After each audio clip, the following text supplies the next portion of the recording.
السلام عليكم ورحمة الله وبركاته. أنا كاميليا فريد ودي قناتي.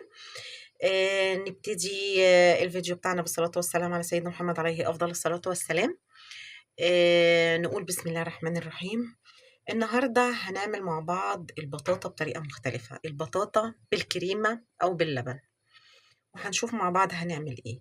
عندي هنا البطاطا أنا غسلاها ومقشراها ومخرطاها بالشكل ده. هحط عليها كوباية من اللبن، مج من العادي الخالص اللي هو بتاع الشاي. هحط عليها سكر، ادي معلقة، 2 3 معالق. متهيأليش ان هي ايه عايزة اكتر من كده لان هي اصلا مسكرة.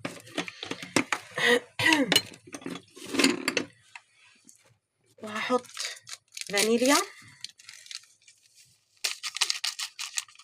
كيس واحد فانيليا او نص معلقة لو انت عندك العلب، وقطعة زبدة بحجم معلقة. بس هو ده اللي احنا هنحطه عليها، مش هيتحط عليها حاجة اكتر من كده، وهنحطها على النار. انا حطيتها كده على النار، هديها تقليبة بس كده، وهنسيبها بقى على النار لحد ما تستوي ان شاء الله. يعني هنغطيها ونسيبها على النار كده. البطاطا بعد ما استوت هرستها، بس ما هرستهاش قوي، لو تلاحظوا ان فيها حتت صغنونه يعني. وحطيتها في الطاجن دوت، وهنعمل بقى الطبقه اللي هتتحط عليها ونرجع نحطها. كده هنجيب كوبايه لبن، وهنحط فيها معلقتين سكر او على حسب ما انت عايزه. انا هحط كده حوالي 3 معالق دقيق، وهنحط معلقه نشا كبيره،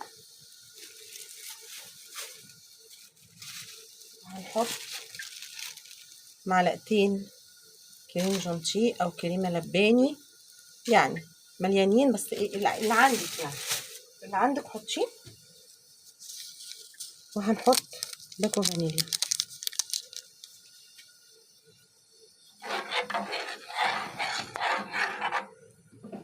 هنقلب كده. انا خلصت الكريمه اهي، هنفضيها.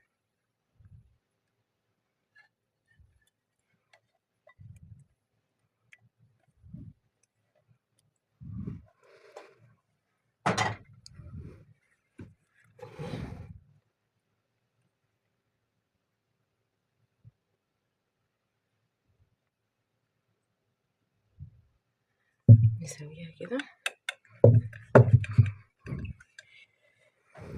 هنرش عليها سكر بودر. ليه بقى؟ عشان يكرمل وهي في الفرن كده، يكرمل.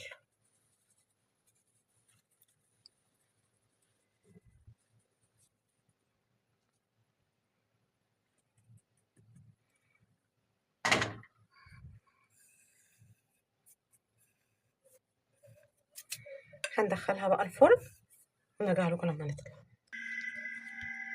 تلاجة. رجعنا وطلعناها من الفرن، وده شكلها النهائي. عايزه اقطعها بس كده، يعني هقطع حته، هي طريه عشان سخنه. بصوا هي كده.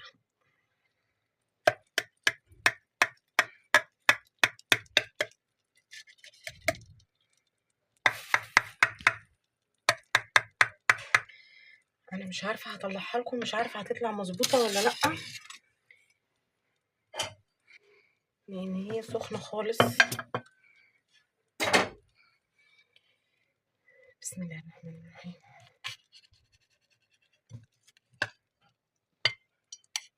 خساره الوش بتاعها وقع، بس انا هوريها لكم برضو اهي، دايبه خالص اهي الكريمه بصراحه. بصوا شكلها اهي، يا رب تجربوها وتعجبكم، وربنا يحسن ما بين ايدينا جميعا، واشوفكم الفيديو اللي جاي على خير ان شاء الله. والسلام عليكم ورحمة الله وبركاته.